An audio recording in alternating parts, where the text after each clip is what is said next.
আসসালামু আলাইকুম। Technical trading tips BD চ্যানেলের পক্ষ থেকে মার্কেট আপডেটে সকলকে জানাই স্বাগতম। জানি আজকেও সকলের মন খারাপ হওয়াটাই স্বাভাবিক। আর এ ধরনের পরিস্থিতিতে আসলে মনকে স্থির রাখা কোনো মতেই সম্ভব নয়। আসলে সান্ত্বনা দেওয়ার মতন ভাষা আমার জানা নেই, তবুও বলবো ধৈর্য ধারণ করতে হবে। নিশ্চয় আল্লাহ ধৈর্যশীলের সাথে আছেন। আমরা আজকেও দেখতে পেলাম মার্কেট 8 পয়েন্ট মাইনাস করে দিন শেষ করতে সক্ষম হয়েছে। আমরা গতকাল খুব বড় একটা আশা নিয়েছিলাম যে মার্কেট আমাদের ভালো একটি জায়গায় সাপোর্ট ক্রিয়েট করছে। এই জায়গাটি মার্কেট আমাদের হয়তো বা অনার করে আমাদের মার্কেট এখান থেকে ঘুরে যাবে।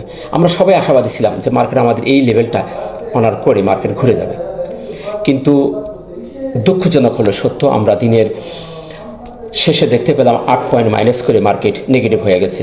আমরা দিনের শুরুটাই খুবই একটি চমৎকার একটি মুভমেন্ট দেখেছিলাম। আমরা দিনটা শুরু হওয়ার সাথে সাথে আমরা দেখেছিলাম মার্কেট খুব ভালো একটি মুভমেন্ট দিয়েছে।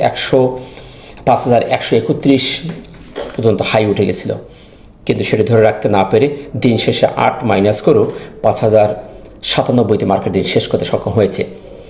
আমরা একের পর এক যে সাপোর্টগুলো ছিল, প্রত্যেকটা সাপোর্ট আমাদের মার্কেট ভেঙে নিচের দিকে চলে যাচ্ছে। আমরা গতকাল একটি প্যাটার্ন দেখেছিলাম, যে প্যাটার্নটি আমাদের বিগত মার্কেটের জন্য খুবই ভালো কাজ করছে। সেই 3 ব্ল্যাক ক্রস একটি প্যাটার্ন ছিল। 3টে ক্যান্ডেলের পরে আমরা ছোটোখাটো একটা ব্রেক আমরা দেখতে পাই, পজিটিভ একটি সিগন্যাল আমরা দেখতে পেয়েছিলাম। 3 ব্ল্যাক ক্রস এটি একটি অত্যন্ত ভয়ঙ্কর একটি প্যাটার্ন। একটি আপ ট্রেন্ডের পরে শুরু হলে খুব দ্রুত শার্পলি মার্কেট এবং শেয়ার পড়ে যেতে চায় এবং পড়ে যায়। তো সেদিক থেকে আমরা এইখানেই মার্কেটের ক্ষেত্রে আমরা একটি ব্যতিক্রম দেখেছিলাম, যে এই 3 ব্ল্যাক ক্রস হলেই পরের দিন একটি ছোটোখাটো পজিটিভ একটি ক্যান্ডেল হয়, 2-1 দিন থেকে আবার একটু স্লো হয়ে আবার মার্কেট এখান থেকে ঘুরে যায়। সেই দৃষ্টিকোণ থেকে আমরা আশাবাদী ছিলাম যে মার্কেট আমাদের এই পরপর তিনটি বেয়ারিশ ক্যান্ডেলের পরে একদিন আমাদের একটি পজিটিভ মুভমেন্ট দিবে। আর খুবই সম্ভাবনাময় একটি জায়গায় গতকাল মার্কেট শেষ হয়েছিল, এই জন্য আমরা ওর আশা নিয়েছিলাম, কিন্তু সেই আশা আমাদের আজকে ভেঙে নিচে চলে এসেছে। আমরা দিনের শেষে দেখতে পেলাম যে 123টি শেয়ারের দাম বৃদ্ধি পেয়েছে, 190টি শেয়ার নেগেটিভ, 80টি শেয়ার কোনো পরিবর্তন না হয়ে 8 মাইনাস করে 5097 মার্কেট অবস্থান করছে। আমরা টার্নওভার গতকালকে থেকে আজকে 57 কোটি কমে যেতে দেখেছি। কোনো ক্রমেই আমরা এই পতনকে আমরা রোধ করতে পারতেছি না। আমরা দেখতে পাচ্ছি প্রতিদিন আমাদের মার্কেট থেকে টার্নওভার কমে যাচ্ছে। গতকালকের থেকে আজকে আমরা 57 কোটি টার্নওভার কম হতে দেখলাম। তো এই ধারা যদি অব্যাহত থাকে, তাহলে আমাদের মার্কেট অত্যন্ত একটি খারাপের দিকে যাচ্ছে বলে আমরা ধারণা করতে পারি। আমরা বেশ কিছুদিন আগে, অনেক দিন আগে আমরা দেখেছিলাম এই 300 কোটি চলে এসেছিল। আজকেও আমরা দেখতে পাচ্ছি যে 339 কোটি টার্নওভার হয়েছে। গতকাল ছিল 396 কোটি। তো এভাবেই যদি টার্নওভার কমতে থাকে, তাহলে আমাদের মার্কেটের গতিবিধি কোথায় যে যাচ্ছে অপর আল্লাহ ছাড়া কেউ বলতে পারবে না। তো এখন আমাদের এই অবস্থান থেকে নিরাশ না হয়ে আমাদের খুবই তীক্ষ্ণ দৃষ্টি রাখতে হবে।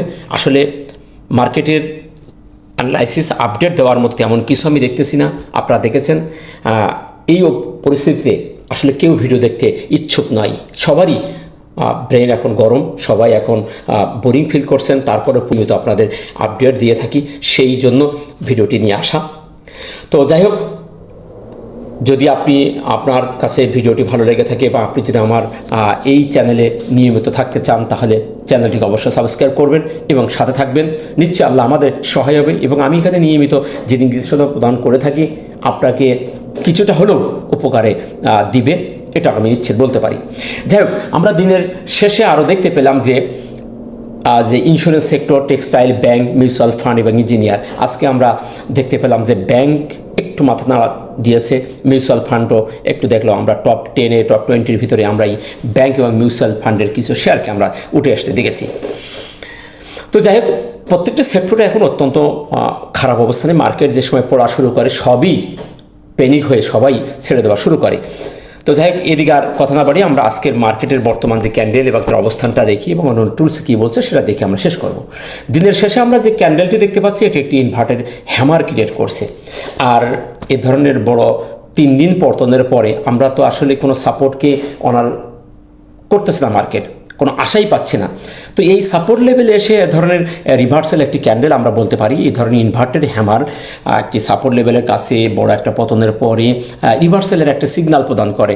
এই হ্যামার, ইনভার্টেড হ্যামার, তারপর আপনার dragon fly, gravy stone, doji, এ ধরনের স্পিনিং টপ, এ ধরনের ক্যান্ডেলগুলো একটা রিভার্সালের সিগন্যাল প্রদান করে। তো সে ধরনের একটি ক্যান্ডেল আমরা আজকে দেখতে পাচ্ছি 3 দিনের পরে আমাদের মার্কেট দিনের শেষে একটি ইনভার্টেড হ্যামার ক্রিয়েট করছে। ক্যান্ডেলটি নেগেটিভ এবং অবস্থানটি বলবো আমাদের এত খুবই খারাপ নয়, কারণ এখানে এর নিচেই আমরা যদি দেখি তাহলে এর নিচেই কিন্তু আমাদের বড় একটি আরও একটি সাপোর্ট আমরা দেখতে পাচ্ছি। যেহেতু আমাদের এখন কোনো সাপোর্ট আর কাজ করতেছে না, সেজন্য কোনো সাপোর্টের প্রতি আমরা আস্থা রাখতে পারতেছি না, তবুও আমরা বলতে পারি এইখানে আমাদের আরেকটি সাপোর্ট আমরা দেখতে পাচ্ছি। তো সেই সাপোর্টের উপরে যেহেতু মার্কেটের একটি ইনভার্টেড হ্যামার ক্রিয়েট করছে, সেদিক থেকে আমরা বলতে পারি যে এটা একটি রিভার্সালের একটি সিগনাল। এখন হবে কি না আগামী রবিবারে বোঝা যাবে, কারণ এখন নিশ্চিতভাবে বলা যাচ্ছে না মার্কেট যেভাবে পতন হচ্ছে, এই পতন এর শেষ কোথায়। বারবার সাপোর্ট যেতে ভেঙে যাচ্ছে, এখন আর না ঘোরা পর্যন্ত আমরা নিশ্চিতভাবে বলতে পারছি না মার্কেট আমাদের ইউটার নিচ্ছে বা মার্কেট আমাদেরকে স্টে করছে। তাই এখন কনফার্মেশন পেতে হবে, কোনো বিষয়কে ডাউট নিয়ে কোনো জায়গায় পদার্পণ করা যাবে না, যেহেতু মার্কেট এখন অত্যন্ত একটি জঘন্য অবস্থানে আমাদের নিয়ে যাচ্ছে। তাই এখন সিগন্যালটাকে মাথায় নেওয়া যাবে না, কনফার্মেশন দিতে হবে।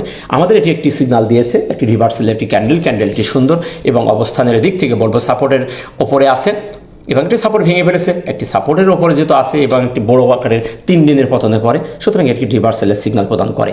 এখন দেখা যাক আগামীকাল কি অবস্থানে নিয়ে যাচ্ছে আমাদের রবিবারে। আরও একটি ব্যাপার হলো আমাদের মার্কেট কিন্তু মূলত যে আমরা যে জায়গাটিকে মার্কেটের বলেছিলাম যে মার্কেট আমাদের একটি বক্সের ভিতরে আবদ্ধ হয়ে গেছে, এই বক্সের বাইরে বেরোলে আমাদের বড় আকারের বিপদের সম্মুখীন হতে পারি আমরা। তো সেই জায়গায় আমরা দেখতে পাচ্ছি যে সেই বক্স ভেঙে মার্কেট আজকে আমাদের বেরিয়ে গেছে। আমরা খুব বড় আকারের একটি বক্স, বড় একটি জায়গায় আমরা রেস বাউন্ড হয়ে মার্কেটের মধ্যে ছিলাম। আমরা আজকে সেই জায়গায়, গতকালও আমরা সেই জায়গায় অবস্থান করছিলাম, আজকে সেই জায়গা থেকে আমরা ছুটকে বেরিয়ে চলে এসেছি। তো সেদিক থেকে এইখানেই আমরা দেখতে পাচ্ছি সম্পূর্ণ মার্কেট একটি নেগেটিভ সিগন্যাল দিচ্ছে।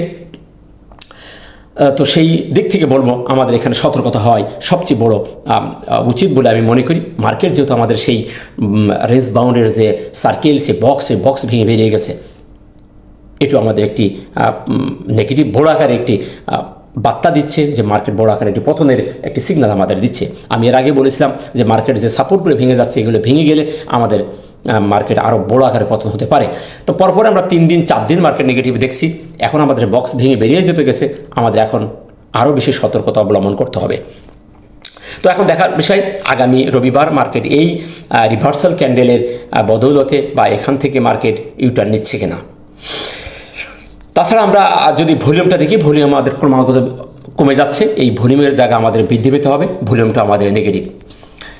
আমরা হিস্টোগ্রামের অ্যানালাইসিসটা খুবই গুরুত্ব সহকারে দিয়ে থাকি। আমি বলেছিলাম যে আমাদের হিস্টোগ্রাম কিন্তু 3 দিন পর নেগেটিভ হয়েছে, এরকম 3 দিন হওয়ার পরও আমরা একটা পজিটিভ সিগন্যাল পেয়েছিলাম, কিন্তু আজ সেটাও আমরা পেলাম না। সুতরাং এখানেও আমরা হেরে গেলাম। আমাদের মার্কেট কিন্তু আমাদের হিস্টোগ্রামের 0 লাইনের নিচেই সে চলে এসেছে। এখন এই জায়গা থেকে আরও সে কত দূরে নামবে এখন দেখার বিষয়। এটি নিশ্চিত নয় যে সেইখান থেকে ঘুরে যাচ্ছে, যেহেতু তার বারগুলো স্ট্রংলি বড় হতে সামনে দিকে এগিয়ে যাচ্ছে। পরপর আমি 4 দিন দেখতে পেয়েছি। সুতরাং এই অবস্থান থেকে আমরা এখন নিরাশ হব না এবং এখান থেকে যে কোনো সময় মার্কেটের একটি পুল ব্যাগের সম্ভাবনা আছে। কারণ যেমন 3-4 দিন মার্কেট একটানা পড়ার পরে মার্কেট ছোটোখাটো একটু কারেকশন দেবেই। এটা আপনারা যাই বলুন, মার্কেট 4 দিন একটানা পড়ে গেছে, নিচে একটি সাপোর্ট আছে, একটি রিভার্সাল ক্যান্ডেল দেখতে পাচ্ছি। সুতরাং এখান থেকে মার্কেটের আসলে আর নামার জায়গা দেখতেছি না, যে কোনো সময় মার্কেটকে পজিটিভ সিগনালে আসতে পারে। তারপরও রবিবার আমাদের ব্রেন সবারই একটা কাজ করে যে রবিবার আমাদের একটা কফা দিন হয়ে যায়, রবিবারে হলে মার্কেট আমাদের নেগেটিভ হয়ে যায়। সুতরাং এই মাথা থেকে ভ্রান্তি ধারণা মুছে ফেলতে হবে। রবিবারে যে মার্কেট পজিটিভ হয় না তা কিন্তু নয়, আল্লাহ চাইলে যে কোনো সময় মার্কেট পজিটিভ করতে পারে। সুতরাং নিরাশ হওয়ার কিছু নেই। তো এই টুলসের ভাষ্য অনুসারে আমরা দেখতে পাচ্ছি মার্কেট সম্পূর্ণ একটি সেল সিগন্যাল দিচ্ছে এবং হিস্টোগ্রাম এবং এমএসিডি সবই নেগেটিভ সিগন্যাল দিচ্ছে। আরএসআই এর যে অ্যানালাইসিসটি আমি বলেছিলাম, আরএসআই ওভার সোল হয়ে গেছে, গতকালকে হয়েছিল, আজকেও আমরা দেখতে পেলাম 28.63। তবে একটা কথা আমাদের ভুলে গেলে হবে না, ওভারসোল্ড যতক্ষণে থাকে ততক্ষণ কিন্তু বিনিয়োগের একটি পারফেক্ট সময় বলে আমি মনে করি। আমরা 40-এর পরে নেমে যাওয়া মানে মার্কেট ধুমা নিচে নামার একটি প্রবণতা দেখতে পাই, এবং 30-এর নিচে এসে এই এলাকাটাই, এই জোন, এই 30-এর নিচে এই জোনটাই সবচেয়ে গুরুত্বপূর্ণ একটি ইনভেস্টের একটি জায়গা। আগতদিনে আমি আমার হেডলাইনে বলেছিলাম যে এখনই সময় আমাদের ইনভেস্ট করার। যদি কারোর অর্থ থেকে থাকে, যদি কারো ফ্রি ফান্ড থেকে থাকে, তাহলে খুব ভালো ভালো শেয়ার অবস্থান করতেছে একদম রিজনেবল প্রাইজে। এখনই এই 30-এর নিচে আরএসআই থাকাকালীনে মার্কেটে ইনভেস্ট করে রাখা একটি উপযুক্ত সময় বলে আমি মনে করি। এই 30-এর নিচে থেকে মার্কেট যে কোনো সময় ঘুরে যেতে পারে। আবার এটা যে এখান থেকে ঘুরে যাবে তা কিন্তু নয়, আবার এখান থেকে নিচেও আসতে পারে। কারণ এর আগে আমরা বিগত দিন দেখেছি যে আমাদের এই লেভেলে কিন্তু চলে এসেছিলো, 20-এ চলে এসেছিলো, আরএসআই 20-এ আসে গেছিলো। এখন আমরা 28.63। সুতরাং আরও আরএসআইয়ের নিচে আসার জায়গা আছে। সুতরাং এই জায়গাটাই খুব বেশি দিন থাকে না। আমরা দেখতে পেয়েছি যে আরএসআই 30-এর ওপরে ওঠার পরে যে বেশ কিছুদিন 30 থেকে 70-এর মধ্যে ঘোরাঘুরি করে, 70-এর ওপরে গেলে বেশিক্ষণ থাকে না, সেম 30-এর নিচে আসলে কিন্তু বেশিক্ষণ থাকে না, খুব দ্রুত এখান থেকে আবার সে বেরিয়ে যাওয়ার জন্য চেষ্টা করে। তো আরএসআই যেহেতু 30-এর নিচে চলে এসেছে, আমরা আশা করতে পারি খুব তাড়াতাড়ি এখান থেকে মার্কেট ঘুরে ওপরে উঠে যাবে, আর উঠে গেলেই মার্কেট একটি ভালো মুভমেন্টে যাবে। তাই এই অবস্থান থেকে আমাদের বিনিয়োগ যদি কেউ করতে চান, এখানেই ভালো ভালো শেয়ার রিজনেবল প্রাইজে আছে, কিনে আপনি ওয়েট করতে পারেন। 2-1 দিন যদি ওয়েট করেন, আপনি কনফার্ম একটি ভালো বেনিফিট নিয়ে ঘরে ফিরতে পারবেন। আশা করি এই বিষয়টি আপনারা বুঝতে পেরেছেন। তো এই ছিল মার্কেট নিয়ে সংক্ষিপ্ত আপডেট। নিরাশ হওয়ার কিছু নেই। মার্কেট 30-এর আরএসআই 30-এর নিচে নেমে গেছে এবং মার্কেট নিচে একটি সাপোর্টের লেভেলের কাছে চলে এসেছে এবং একটি রিভার্সাল ক্যান্ডেল ক্রিয়েট করে দিন শেষ করেছে। তাই আমাদের উচিত এই অবস্থান থেকে আমাদের একটু ধৈর্য ধারণ করা। হয়তো বা আল্লাহ আমাদের এই অবস্থান থেকে হয়তো মুখ আমাদের দিকে ফেরাতেও পারেন। তাই আমরা নিরাশ না হয়ে ধৈর্য ধারণ করুন। নিশ্চয়ই আল্লাহ ধৈর্যের সাথে আছেন। ভালো থাকবেন। আসসালামু আলাইকুম ওয়া রাহমাতুল্লাহ।